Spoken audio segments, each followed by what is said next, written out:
Welcome to my YouTube channel student.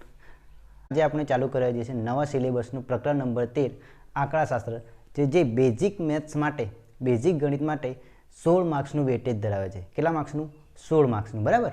તો આજે આપણે શરૂઆત કરીશું પ્રસ્તાવનાથી અને મધ્યકની રીતો, વિવિધ કઈ રીતે મધ્યક શોધી શકાય, મધ્યક એટલે શું, એ વિશે તમામ માહિતી મેળવીશું, બરાબર। તો જોઈએ ચલો। તો મધ્યક એટલે શું કે આપેલ અવલોકનોના સરવાળાને અવલોકનની કુલ સંખ્યા વડે ભાગવાથી મળતી સંખ્યાને મધ્યક કહે છે। ફરી એક વખત, આપેલ અવલોકનોના સરવાળાને અવલોકનની કુલ સંખ્યા વડે ભાગવાથી મળતી સંખ્યાને શું કહેવાય? મધ્યક કહે છે। અને તેને x બાર વડે દર્શાવે। શાના વડે? x બાર વડે દર્શાવે છે।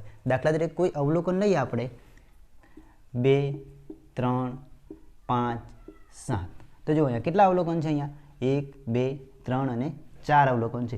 એટલે અવલોકનની સંખ્યા કેટલી થઈ? 4 થઈ ગઈ। અને અવલોકનનો સરવાળો, તો આ બધાનો સરવાળો કરો, 2 + 3 + 5 + 7, તો આપણને શું મળશે? મધ્યક। એટલે જો ફરી એક વખત, આપેલ અવલોકનોના સરવાળાને, એટલે કે દરેક અવલોકનનો શું કર્યો છે આપણે? સરવાળો, અને એને કેટલા વડે ભાગવાનો છે? અવલોકનની કુલ સંખ્યા વડે। તો અવલોકનની કુલ સંખ્યા કેટલી છે? 1, 2, 3 અને 4, તો 4 વડે ભાગી દો। ચલો સરવાળો કરો, 2 ને 3 5, 5 ને 5 10 ને 7 17, 17 ભાગ્યા 4, તો આ આપણને શું મળશે? મધ્યક મળશે। શું મળશે? મધ્યક। એટલે કે આપેલ અવલોકનોના સરવાળાને અવલોકનની કુલ સંખ્યા વડે ભાગવાથી જે સંખ્યા મળે છે એને આપણે શું કહીશું? મધ્યક કહીશું। હવે જોઈએ આપણે અવર્ગીકૃત માહિતી। કેવી માહિતી? અવર્ગીકૃત માહિતીનો મધ્યક કઈ રીતના શોધવાનો, બરાબર?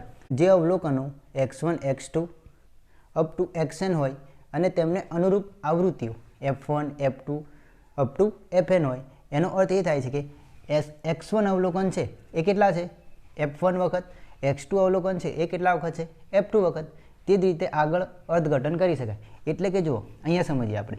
દાખલા તરીકે કોઈ વિદ્યાર્થીએ મેળવેલા ગુણ છે 5, બીજા કોઈ વિદ્યાર્થી છે 6 ગુણ મેળવ્યા છે, બીજા કોઈ 7, બરાબર?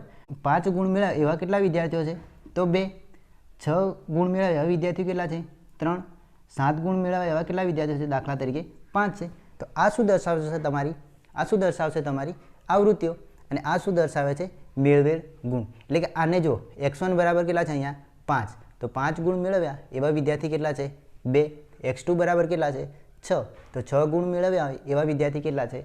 3। એ જ રીતના 7 ગુણ મેળવ્યા એવા વિદ્યાર્થી કેટલા છે? 5। તો આ તમામ કેવી માહિતી છે? અવર્ગીકૃત માહિતી। કેવી માહિતી છે? અવર્ગીકૃત માહિતી। તો આ માટે આપણે શું કરવું પડશે? જો 5 ગુણ મેળવાય એવા કેટલા વિદ્યાર્થી છે? 2, તો ટોટલ કેટલા ગુણ થશે? 5 દુ 10। એ જ રીતના 6 ગુણ મેળવાય એવા કેટલા છે? 3, તો ત્રણેય વિદ્યાર્થીઓના ગુણ કેટલા થશે? 6 તરી 18। એવા 7 ગુણ મેળવવા હોય એવા કેટલા વિદ્યાર્થી છે? 5, તો આ શું થશે? 35। કેટલા થશે? 35। તો જુઓ, અહીંયા અવલોકનોનો સરવાળો એટલે કે f1 અને x1 નો ગુણાકાર, તો અહીંયા આપણે 5 દુ 10 કર્યો। એ જ રીતના f2 અને x2 નો ગુણાકાર, 6 અને 3 નો ગુણાકાર। એ જ રીતના આગળ જઈશું, તો એ રીતના શું થશે? તમામ અવલોકનોનો સરવાળો f1 x1 plus f2 into x2 plus up to જ્યાં સુધી તમારા અવલોકન હશે ત્યાં સુધી જવાનું છે। અને અવલોકનોની કુલ સંખ્યા, જે બી આવૃત્તિ તમને આપેલી હોય f1, f2, f3 up to fn સુધી, એ બધાની શું કરી દેવાનો છે? સરવાળો કરી દેવાનો છે। તો આપણું સૂત્ર શું બનશે?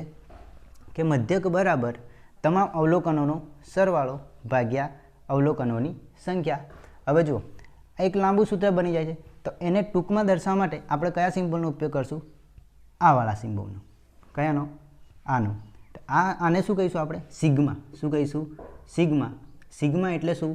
કે સરવાળો દર્શાવશે। શું દર્શાવશે? સરવાળો। એટલે કે જો આ ટૂંકમાં લખવું હોય આપણે તો કઈ રીતના લખાય? Sigma i running from 1 to n fi into xi। એટલે કે આ સરવાળો દર્શાવશે।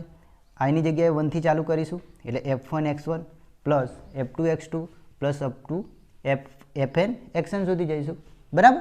એ જ રીતના નીચે fi છે, તો i બરાબર શું મૂકશું? f1 plus f2। એ રીતના આ સૂત્ર તમને ફરીથી મળી જશે। એટલે ટૂંકમાં આપણે અવર્ગીકૃત માહિતીનો મધ્યક શોધવો હોય તો શું મળશે સૂત્ર? સિગ્મા fi xi છેદમાં સિગ્મા fi, કુલ અવલોકનોની સંખ્યા। અવર્ગીકૃત માહિતી વિશે આપણે માહિતી મેળવી લીધી।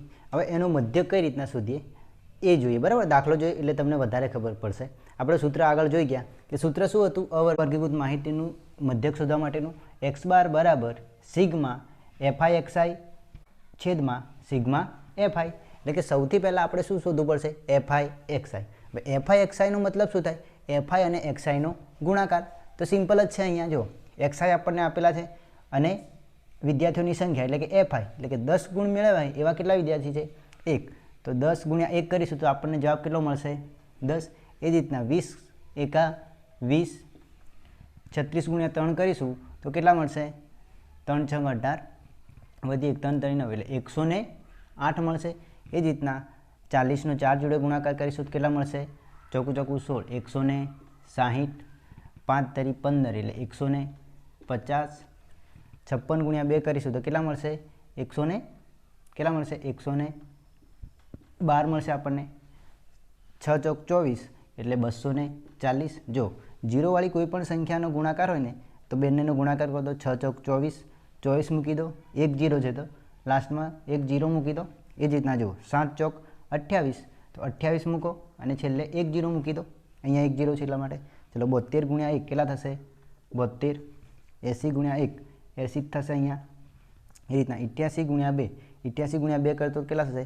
8 દુ 16, 16નો છગડો વધી 1, 8 દુ 16 ને 1 17, 176. એ જ રીતના 92 ગુણ્યા 3 એટલે 3 દુ 6 અને 3 નવા 27. ચાલો 95 ગુણ્યા 1 એટલે કેટલો મળશે આપણને? 95. હવે એફઆઈ અને એક્સઆઈ મળી ગયા આપણને, પણ આપણે તો શું જોઈએ છે? Sigma FI XI. Sigma FI XI એટલે શું? કે આ તમામનો સરવાળો. ચલો સરવાળો બધાને આવડતો હશે, બરાબર. એટલે હું ડાયરેક્ટ લખું છું અહીંયા. આ બધાનો સરવાળો કરીશું આપણે તો આપણને કેટલા મળશે? Sigma FI XI. Sigma FI XI બરાબર કેટલા મળશે? 1779 એટલે કે 1779 મળશે. હવે અહીંયા આપણને